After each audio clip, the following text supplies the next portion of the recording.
Welcome to Heroes and Droids, your guide to movies and TV shows about superheroes, sci-fi, Disney, and action. Don't make me laugh.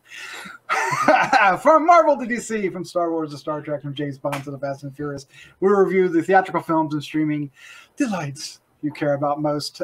This week, it's back to Falcon and the Winter Soldier. We're on episode 4. The whole world is watching. And, yeah. And watching, they did. This may be the best title for an episode because there is a whole lot of world watching. The world is watching in this thing, from the obvious to maybe some other things that are kind of hidden in there. It's really interesting stuff. All right, well, I can't wait to talk about this, and I think the crew is ready too. So let's introduce them. I'm your host, Doc Rotten, and joining me tonight is Christopher Slattery. He is the Slattman. How you doing, sir? Great, fantastic, man. Let's move on to talking about this episode. All right, let's do There's so much to talk about. Let's do that. Also joining us is Vanessa, podcasting rock star and international cosplay queen.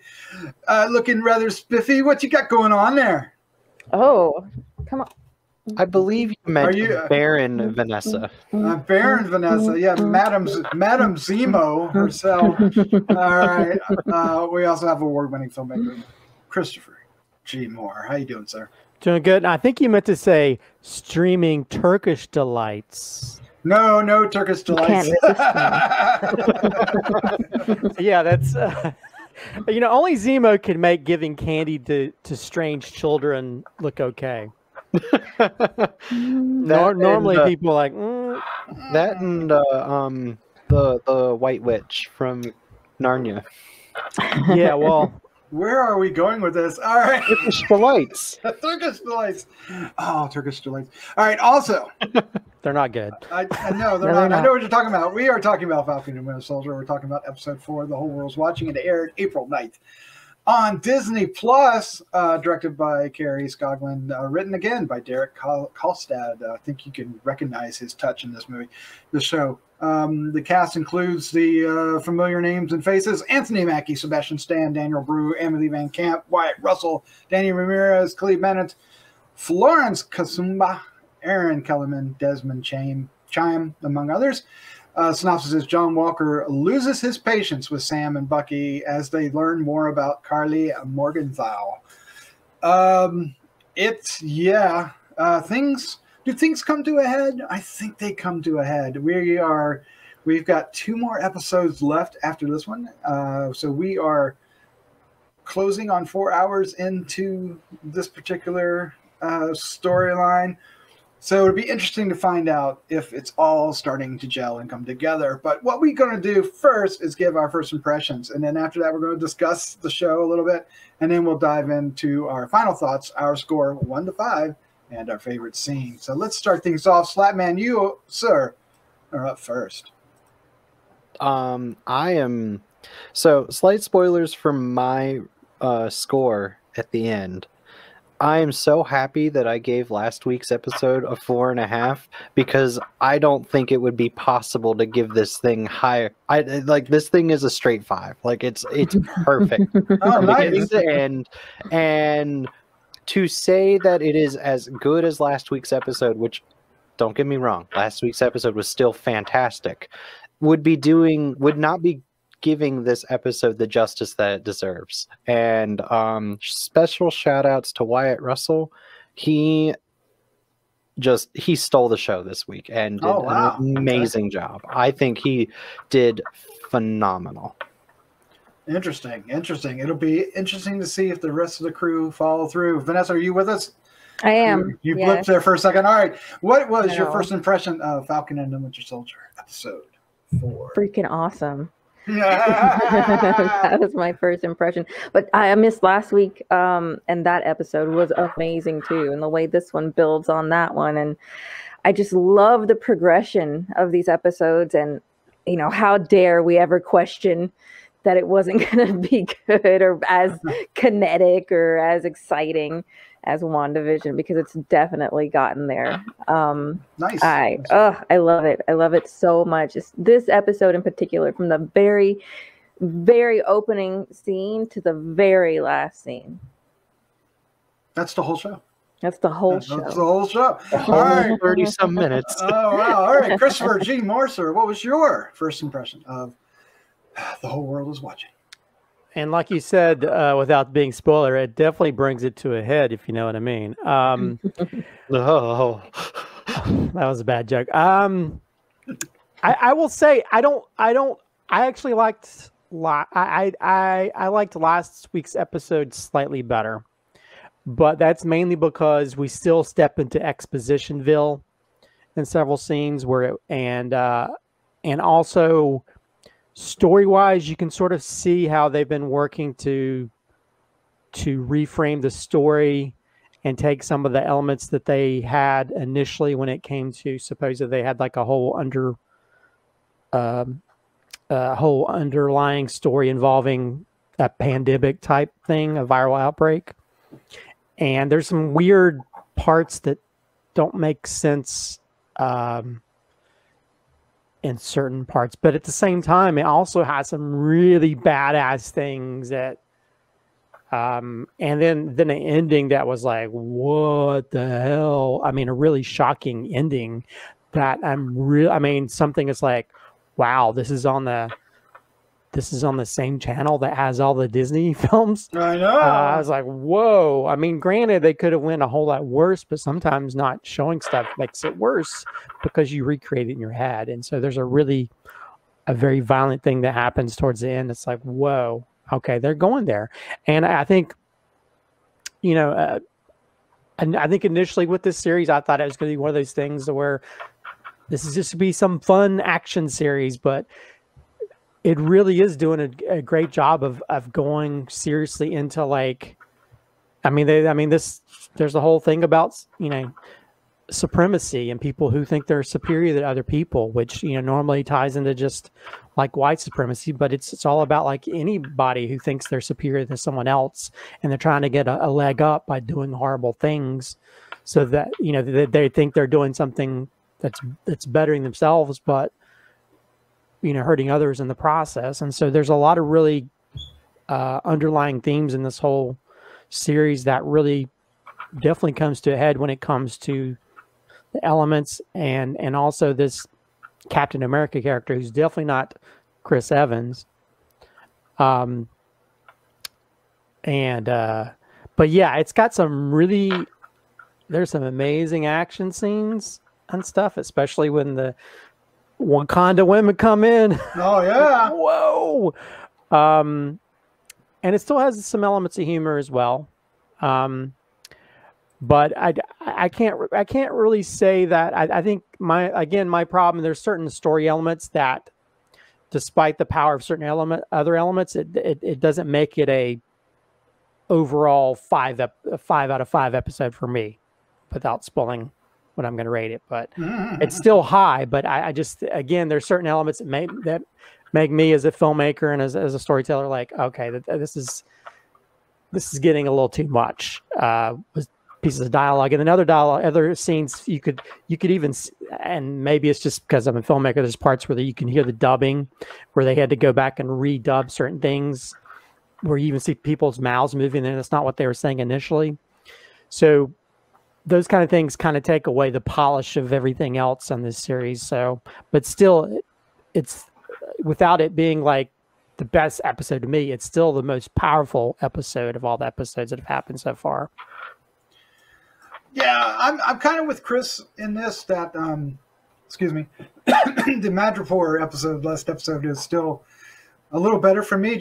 But it's not. It's just context, right? It's just because I loved introducing that city and all the underworld that goes along with it. That episode was also as violent. Although this one seemed to take it a little bit more personal, one step further. Not as far as the overall violence, but the personal edge to it with John Walker. So but at the same time, there are so many interesting pieces going on here. The intrigue is really thick. You've got, I mentioned earlier that there's all this watching going on. The one that you see is at the end, where everybody's got their cameras watching, things happen in real time and broadcasting. And that's what our world is now, right? The whole world is always watching everything. And anything that's going on, somebody's watching, right? And then you have, you know, the Dora Milaje, you know, or Wakanda, if you will, watching Zemo, and then you have Sharon Carter watching as well, and then you know there's and then you got, well, I guess you got Captain America watching Bucky and Sam, right? So there's a lot of watching going on, and but it also, there's a lot of different ideals and a lot of and discussions about that, and that's when the show really shines. I think there's the conversation between Zemo, Bucky, and primarily Sam, the three of them, you know, about supremacy, I think, you know, really is the linchpin of, I think, the entire series. Now, this episode ends on a note that will probably stand out as the series episode because the image is so shocking and ripe with a lot of things that are going on in the world. You know, there's just a lot of correlation there going on, a lot of parallels. So it's interesting, and I really like it. I really like it a lot. I thought it was just, there's some incredible things, but I did recognize some of the things Christopher's talking about, although I didn't realize what I was recognizing. Right, I did feel the disjointedness from time to time, but at the same time, I don't think it takes away from this being an incredible episode of a series that's getting better and better with each episode. And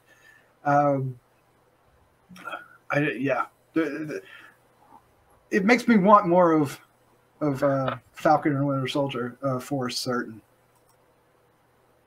Yeah, I mean, there's when you talk about disjointed, there's a scene where the camera's above this sort of demolished building, and the flag smashers are in there, and you see that the main girl who's over to way over to the left, and then it cuts in closer and she's sitting with them, and it's like really bad editing that sort of things like that kind of took me out to where it's I felt everything was so polished. But then you have the scene that takes place in that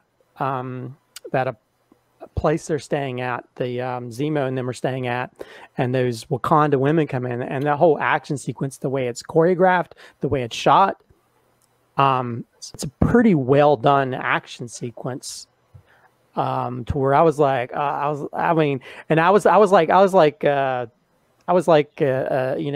Sam and them watching all this stuff happen, because I was like, ooh.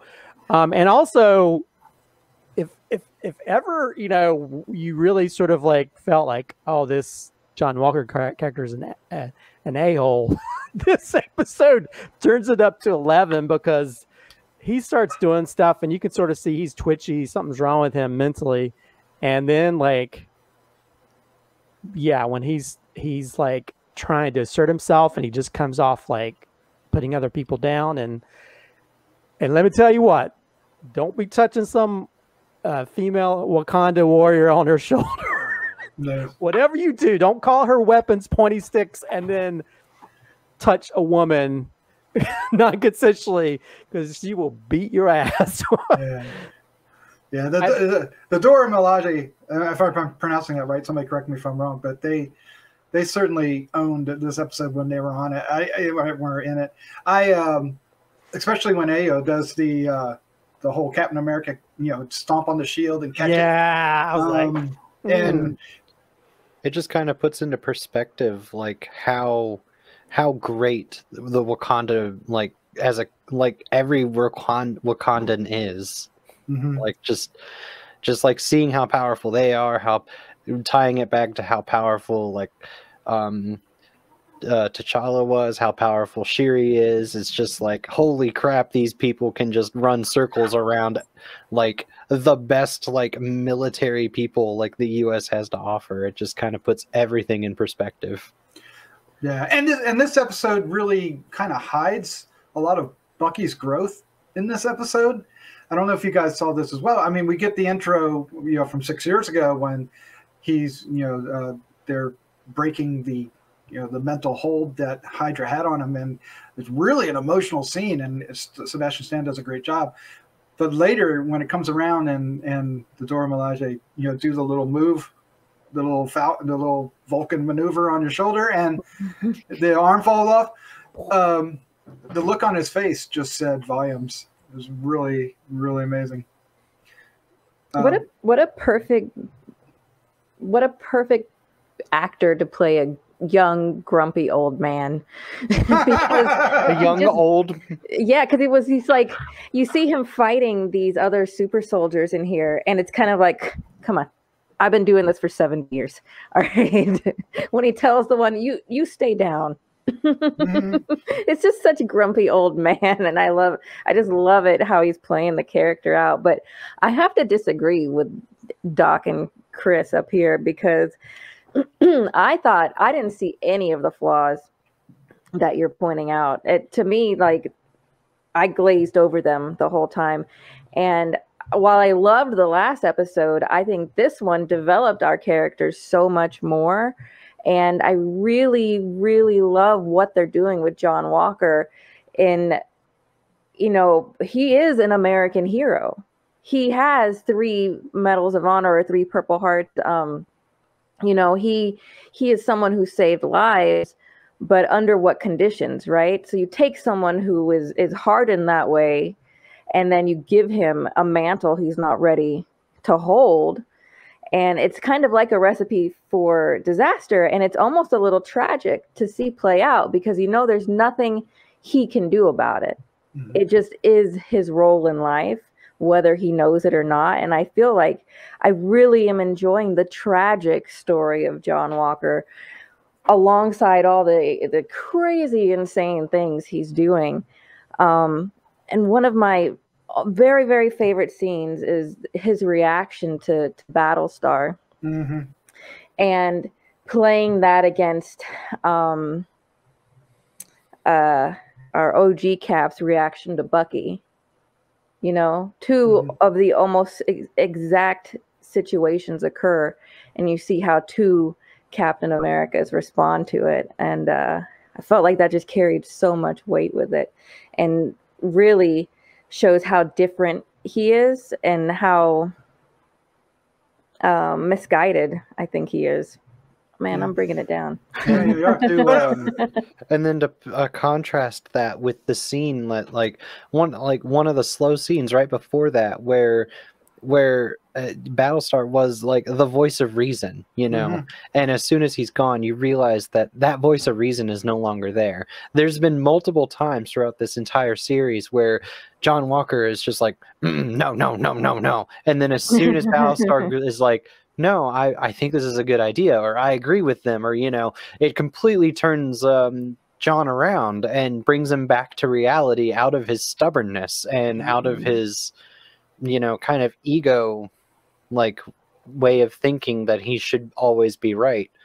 And it just goes to show how important he was to keeping John sane, and, top that off with the super soldier serum that just makes everything bump up to not to an 11, but more to a 21. 21, yeah, maybe. Well, I like what Zemo said. I mean, they were talking about the super soldier and superheroes and everything, and then they bring up Steve Rogers, and even Zemo acknowledges Steve Rogers is the exception. Yeah, no one else has been. There's never been another Steve. Right. Yeah. Which is, for somebody that is historically, at least in comics, the one of his biggest villains. It's an interesting observation for that character to admit and say out loud. I really appreciated that. Well, and we also bring out the point that this serum doesn't change you; it just makes what you are more of. And so, if you're good, if you're extremely good, hopefully you'll be extremely good. Even though having the power can change that, but if you're sort of mentally off, or you're overly competitive, which seems to be, or feeling like that you need to be more, or this or that sometimes that can cause you to fall over to the evil side of that, and John Walker was already sort of just even putting on the uniform was almost trying to be combative with other people.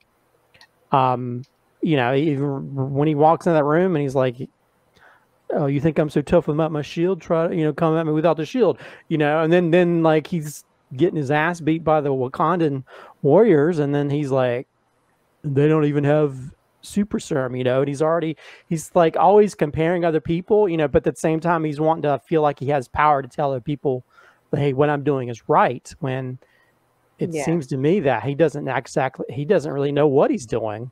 Well, I think he believes what he's doing is right. He actually, that's why he's so frustrated, and especially during when he's waiting for Sam to talk to, because he doesn't believe in that particular approach. He hasn't been trained for that approach. He's been trained for combat, and this isn't combat. This is negotiations, and it wears on thin because he knows how he would handle it, and he gets very frustrated with that. Steve Rogers was pure. Right. He was getting that, right? And John Walker is definitely hardened by war. Mm-hmm. He's a little post-traumatic. Was it this episode that Bucky asks him, have you ever fallen on a grenade? Or something like that? That was the first time they... Yeah, I couldn't remember exactly when, but I think that sums up exactly like the John versus Steve like comparison. Yeah, but he also said... Yeah, he also said he did it 3 times, but he used that special helmet. So, right? Mm-hmm. So anyway, I just the character is really interesting because he's becoming the villain of the series, but he's not really a villain in the true sense, right? He's more corrupted, right? Oh, I can't wait to see what's going to happen in the next episode, because clearly Captain America just took out a terrorist and is saving the world. So when we get that let's make Captain America great again spin on it next week, that is going to be just like so awfully wonderful. Well, I will say, I mean, regardless of the issues he's having, I still consider him to be one of the bigger villains of the series that probably could be worse off, later on. I mean, because he get easily, because of his issues, easily turn against people, and he's always going to be a loose cannon. And that's something you really want, around when he's being a loose cannon. Now that he has super serum, even worse so. Right. Yeah. Yeah, it will be interesting if we get the spin on it, or if the world turns on him, and I don't think we know yet, right? It could be some. It could be like it could kind of be. It could go down a route where it's similar to Civil War, where there's one camp that thinks he did the right thing, and another camp that thinks he did the wrong thing, and. Mm-hmm. And he's going to have the government backing him for sure. Well, yeah, and I think, and I think that's it. I mean, I think that's the really interesting thing about this series is that how it delves into a lot of the racial issues that we're dealing with right now.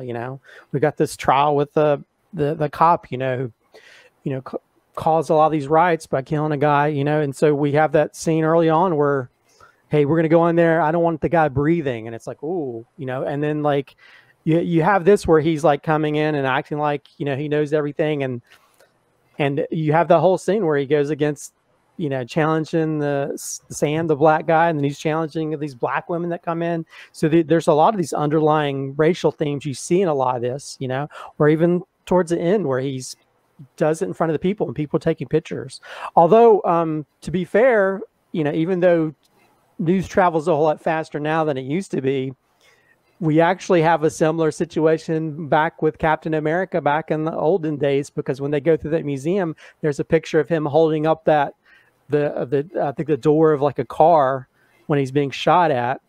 That when you go back and look at that scene in Captain America, there's a woman who's taken that picture, and it ends up being in the museum. So whenever like a picture or video happens, it's forever going to be in history that people are going to see that. And now that you have videos on your phones, so you're going to see all these things popping up. Probably the same thing with Bucky as well. If some of those videos pop up from Madripoor. Yeah, there'll be a contrast for that. Sure. I mean, historically, you look at the famous pictures, right? The couple kissing.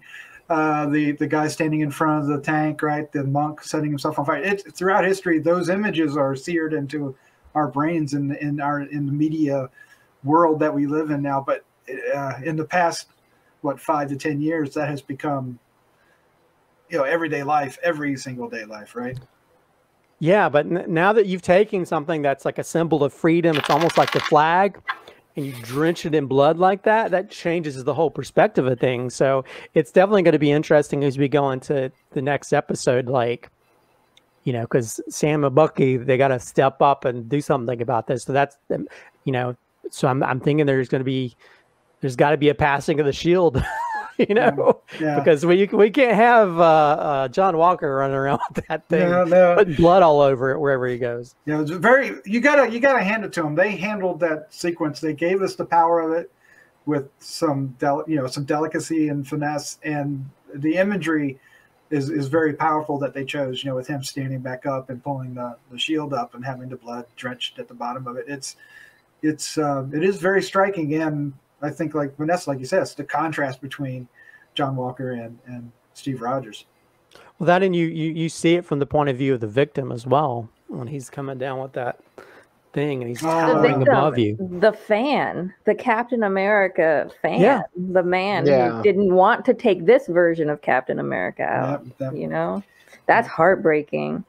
But it's so good as like the metaphor, of people coming into this fandom, coming back out and hating things, not hating things, hate new Captain America, whatever. Like it just says so much about that. Yeah, and there is an interesting parallel. I won't take credit for it because I saw it online, but with Cap using the shield as a very force instrument, not just a shield you can throw and defend yourself with, or hold up and defend yourself with, where he's using it as a very strong weapon. Steve Rogers did that once with Iron Man and Tony Stark, and when he did that, that's when he stopped. Right, that's when he said, "No, that's as far as we're taking it." And of course, John Walker takes it further. Yeah, well, I mean, you don't. When you get that super serum going through your veins, it sort of takes a lot of the filters off things and makes you a little bit, you don't realize the power, and then probably your emotions are going a whole lot worse as well. So yeah, I'm just going to say, and this has nothing to do with anything we're talking about, maybe to lighten the mood, but I still hear Kurt Russell every time White Russell talks. I'm sorry, but it's just diction and voice. It's there. It's a little younger, but it's there, and I'm like, oh my god. Mm-hmm. And he doesn't look like Carl anymore.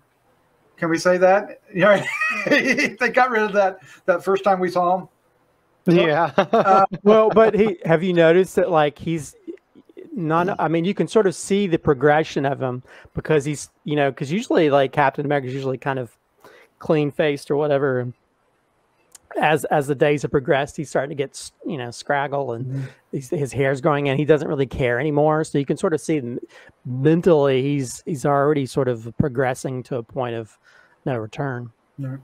Yeah, interesting. He does look better with a beard, though. White Russell does look better with a beard.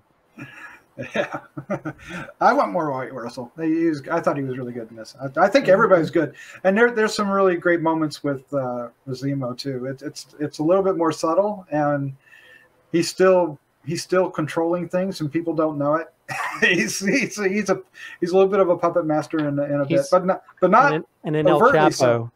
Yeah, but not overtly so. It's really subtle. He's a great little villain or anti-hero in that respect. Yeah. I do like that scene where they get it from below, like a plexiglass, where he's smashing those super serum vials. Yeah, that was really well done. Yeah. Missed one, damn it. Missed one. All right. Well, let's go ahead and wrap this up. Let's give our final thoughts, our score 1 to 5, and our favorite scene. And there are a lot of things that we could choose for a favorite scene. All right. But before we do, if you are still listening, we want to thank you for hanging out with us. We hope you're enjoying these reviews and many others that we have on our YouTube channel. If you want to support us, it's really easy to do, and it's free. Hit the subscribe button or share with a friend. Both those things would do wonders for us. If you want to get more involved, feel free to hit the like, dislike, leave some comments. We love comments. Yeah,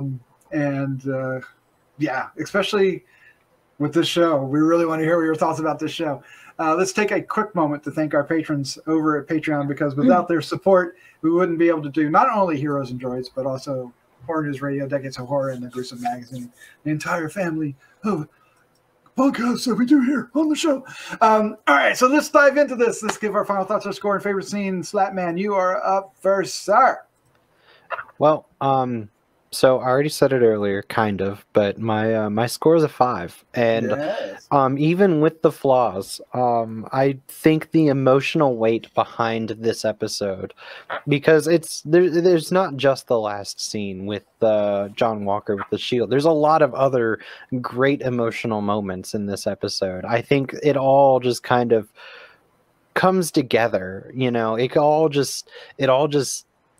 really does a great job of, you know, telling a great story, and just it has enough moments that I think will come back to haunt our characters in one way or another, that are just I think when we're talking about this episode in a couple weeks as well, this will be that turning point in the series too, where we realize that it's not just that buddy cop. There's so much more to it. Even though they had been hinting about it for 3 weeks beforehand, there's just it got to me. It got to me emotionally. I love it. I love it so much. There's a lot of really great scenes, and there's some that we haven't even talked about yet that are just amazing. So I'm gonna cheat a little. I'm gonna give my favorite scene, but I'm gonna give my favorite lighthearted moment, because this episode is full of really down moments. Heavy moments. Heavy moments. And since I'm going first, I'm gonna take the emotional weight of that last scene. Nice. It really punches you, like, just in the gut, on the face, like everywhere, just from the moment that John Walker catches up to the terrorist, and you just, everything behind it, from the look on the guy's eyes, to the look on the crowd, to the look on John's face when he realizes what he's done. But then you don't really see much remorse in his look. No, you don't. Yeah, you see more pride, you see more accomplishment, especially when he picks up the shield. It's just, I think it's beautifully shot. It's done in a way that really makes it more horrifying than if they had shown it like Saw style. And imagine. Oh. Yeah, and I just. And it's one of those images, I think, that will stick with me for 10 years as we go through another 3 phases of Marvel. You know, Yes. It's one of those, along with like the first time that you saw Captain America in like almost 10 years ago now. Crazy to think about. Like, I know, isn't it? Oh my gosh. And then my favorite lighthearted moment is the moment where Bucky clarifies the Avengers, not the Nazis. Yeah. Oh my God, yes. Yeah. Yeah. All right, Vanessa, you're up next. Your final thoughts, your score, and favorite scene. Oh, I loved this episode. It's probably my favorite by far.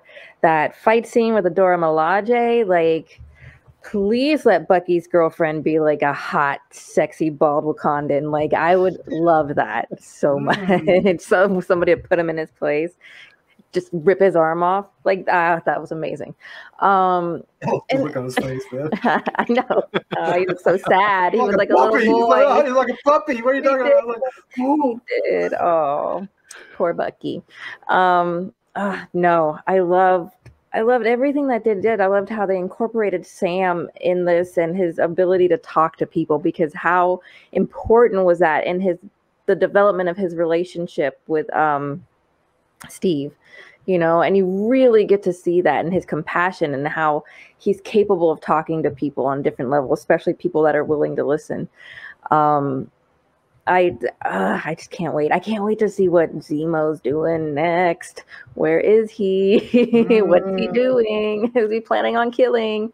And is he wrong for it? I think that's something we could ask ourselves. So I'm definitely going to give this one a 5. This is my favorite so far of the season. So many good scenes. One of my favorite like badass scenes is when it's Sam, Bucky, and Kylie. What's her? I can't. Kaylee.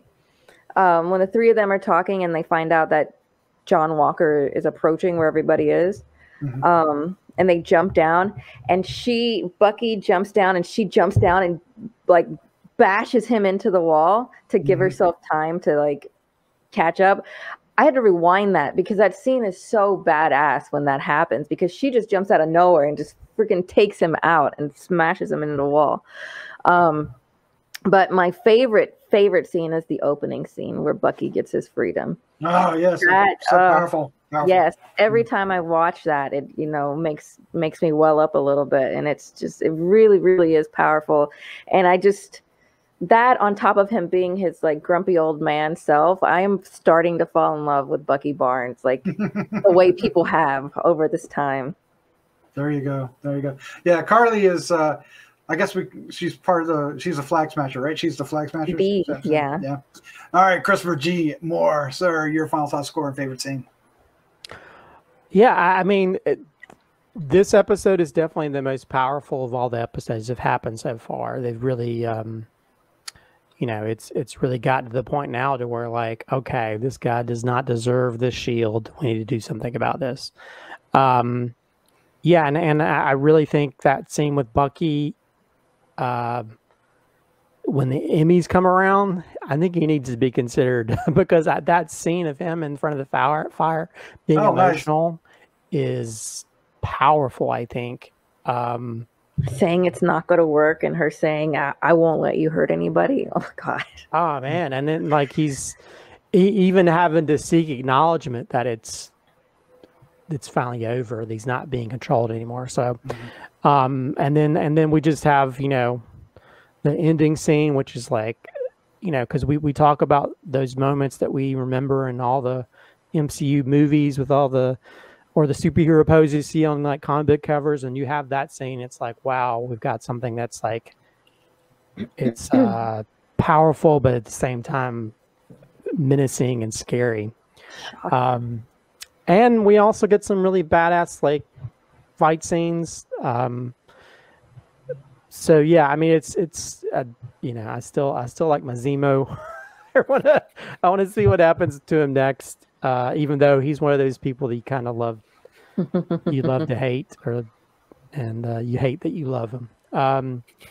So yeah, I think it's a good film, a good episode. I think, but at the same time, I think there's a few quality issues when it comes to the storytelling, and I really don't like the subplot with the flag smashers. It just seems kind of forced, and maybe that's because of them having to change a lot of their writing at the last minute because of the pandemic. But it's just, there's a few problems with dubbing and other things as a filmmaker kind of bothered me and irked me and didn't really. And then also we have those expositionary moments like, let's spell out every little thing we do in our dialogue, and it needs to be a little bit more artful. But regardless, I mean, you have those awesome parts, and you have those little things that's just, when it comes to the creation, kind of like you wish that it'd be a little bit more polished to where, and it just took me out. But regardless, I'll give it a 4.5 out of 5. I think it's still an amazing episode. It's hard to believe this is on Disney Plus, or the, because we think like, oh, when they're taking these characters and throwing them into a season or whatever, that it's just going to be like, oh, it's just like a two buddies doing action together, but it's more than that. And I think that it's great that they're sort of taking some chances and having this sort of really going to town when it comes to having these sort of underlying themes with characters and dealing with racism and supremacy and all these different things. So as for favorite scene, I'm sorry, I was literally on my couch, and when John Walker touches, what's her name, Ao. I was like, you do not touch that lady. You're gonna die. You're gonna die for doing that. I was like, oh, I like yelled in my living room. I was like, oh, and then like, man, they're just so badass. And there's like a part where she does this little spin and stuff, and like there's one part where they trade their weapons. The two women trade their weapons, and it's like that. And it's like this is like a much closed space, than some of the fight stuff that they do. And so I love that scene so much where they put John Walker in his place. And granted, it did drive him to stick that super serum in him, but at the same time, he needs to be put in his place because he's calling their weapons pointy sticks. You deserve a pointy stick in your eyeball, dude. So yeah, I love that action scene, and also just the Zemo is just like taking a drink, wating it, and stepping out. And even Sam and Bucky for a while, they're like, "Hey, should we help?" Oh no, he's good. No. he needs to be taught a lesson. So yeah, I love that scene. And I think that's what other than the underlying themes and stuff. Some of the action scenes in this series, I think, are just as good, if not better, than some of the stuff we've seen in the MCU movies. Yeah. The Dora Milaje have jurisdiction wherever the Dora Milaje find themselves to be. I just wanted to see what a great line. Right? That is going to be a great T-shirt. Yes, there you go. A lot of words, but it's absolutely true.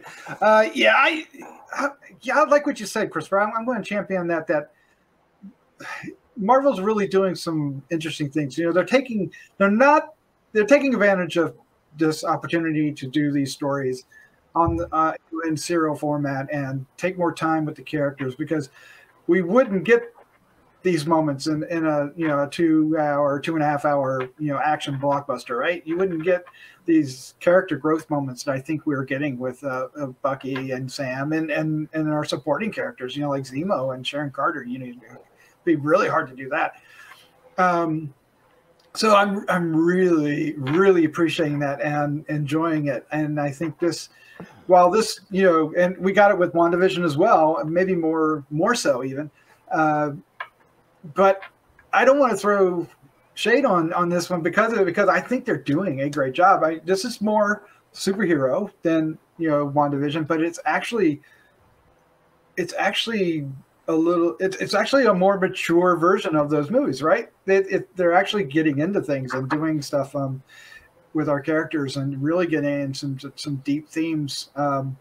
They might not be exploring those themes to their fullest or richest, but they're presenting them and presenting the conflicts in a way that ring true and validate or complicate our characters. And you don't want your characters to get dull and boring, and the characters are not becoming that. They're getting rich, and they're getting there's John Walker is not just a madman. There's a reason for it. There's a whole background, and I don't think we could have gotten that just by throwing him in a movie. Zemo is far more complicated now, right? He obviously, because he was a tough one in the movie, he was a tough one to really get behind until closer to the end of Civil War, when you realized what was happening, or when it came to light. But now we're getting all kinds of different aspects of him, and he's quickly becoming a favorite character of mine. And Sam, I love what they're doing with Sam. Sam is becoming, he's not just earning the Captain America title, he's becoming Captain America throughout this episode. There's no doubt in my mind that he needs to be Captain America at the end of this series, because he is. The only reason he isn't Captain America now is because he hasn't taken the mantle. Morally, he's there. Even he's a great character, and this is really validating the character. Of course, Bucky is just this broken puppy dog of a character, but it's great. I'm not. Anyway, I'm going to say this 4.5. I really love this episode. And I really think it's on, I think if I didn't love Madripoor as much as I did, and I wouldn't be as biased for that episode, and this one would be a favorite. I'm literally, that is the single reason why. I just love bringing that world building into it, right? We really didn't get that kind of world building here. You know, it wasn't about that. And I guess I just kind of favor that, especially when it's something I'm very familiar with in the comics. And so there's that bias. But otherwise, this is absolutely brilliant show and has sold me. And whatever doubts I had with the first episode are now completely gone. I'm just going to say that I get it now. And we only have 2 episodes left. So my favorite scene, I'm really going to go with the scene with Bucky, Sam, and Zemo when they're talking about, you know, the super serum, right? Different aspects of it. There's another scene with Battlestar and John Walker, right? Lamar, I think is his name. I'm sorry. But you know, they're at a table and they're talking about would you take it? And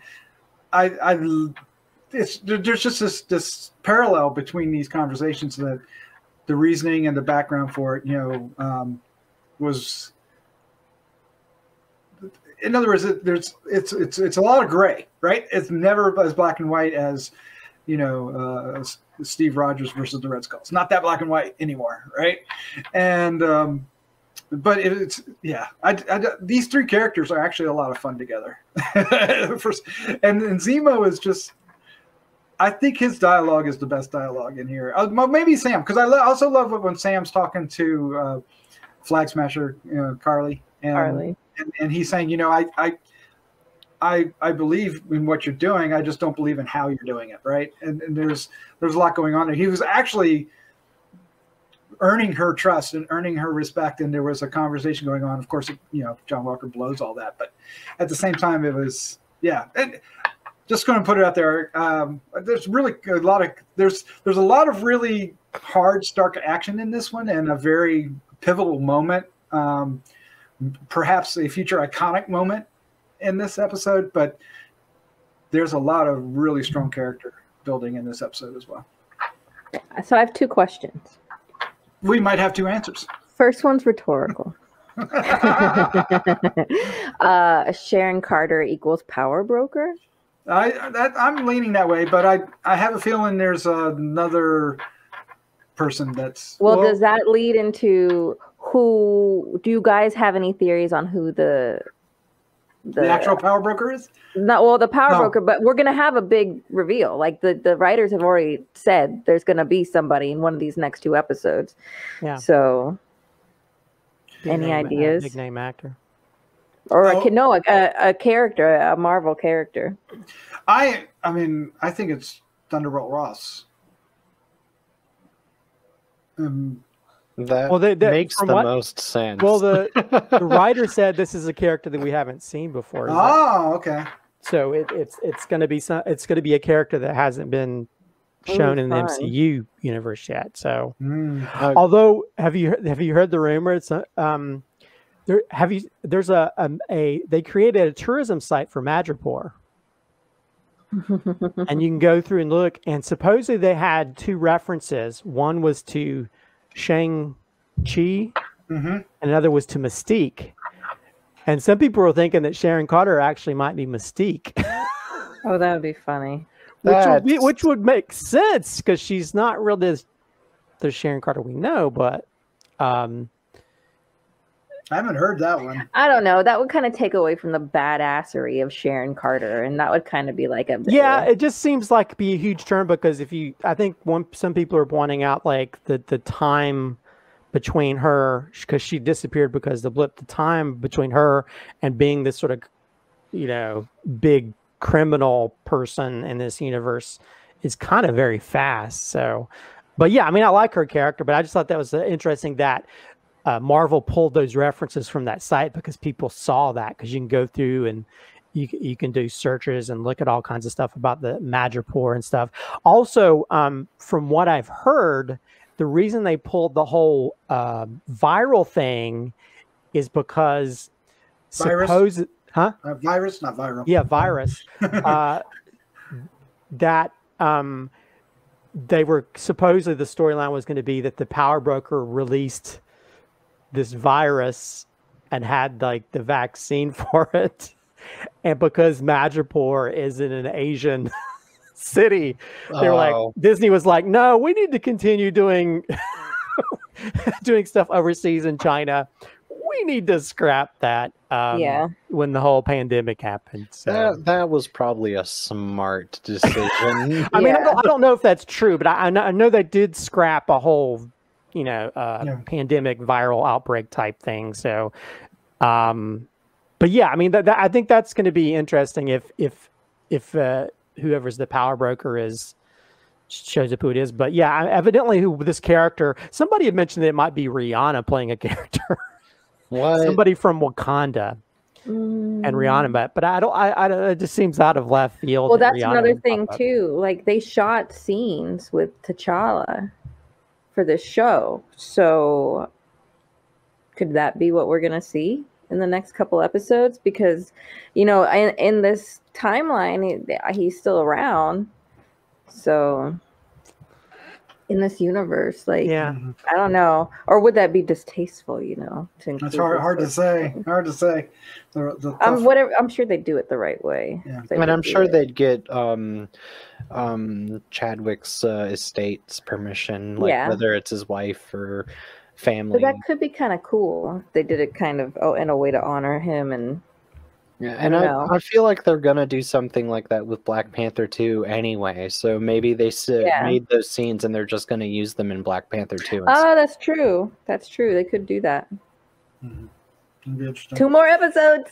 2 more episodes. That could be the Mandarin, right? I think that's what Christopher was heading toward. Well, my thing is, I think the power broker might be the Mandarin, but right. Okay. That's my thoughts, but I don't know if that's. I've been staying away from all that haven't seen before. Well, power broker can be somebody, but I'm just saying that there's supposedly another character that we haven't seen that's going to show. Oh, I thought you were saying that the power broker was someone we haven't seen before. No, they said whoever this somebody. Although maybe the power broker was Zola or whatever. Well, there's that too. I've heard that. Yeah, and that which would be funny if he's like a computer and he's still. Didn't he blow himself up? He blew up the where he was. His mainframe. Mainframe, yeah. But he also had designs for a robot on the table. So with the whole thing in the belly, like he is in the comics, I hope so. It's amazing. Jack Kirby. Jack Kirby designed that awesome. You cut off one arm, there's 2. Yes. Oh my goodness. What a great Hydra reference. All right. We need to wrap this up. Vanessa, Slattman, Christopher, thank you all for joining me. This was a joy to talk about. Yeah, thanks for having us. It's always a pleasure. Yeah, it's emotional. Yeah, it's. I mean, it's gonna be. It's gonna be sort of interesting to see where this goes. There's we're definitely building to something crazy. Well, they managed to pull it off in WandaVision. We thought with one episode left they weren't going to be able to tie all those knots, and they tied most of them. So they did it really well. And the ones they didn't are left for a reason, right? But I will say, Bucky's always very disarming. You know what I mean? No. Let's say goodnight, folks. We'll be here all week. Make sure you tip your waitress on the way out. Good night. Turkish delights. You can't say no.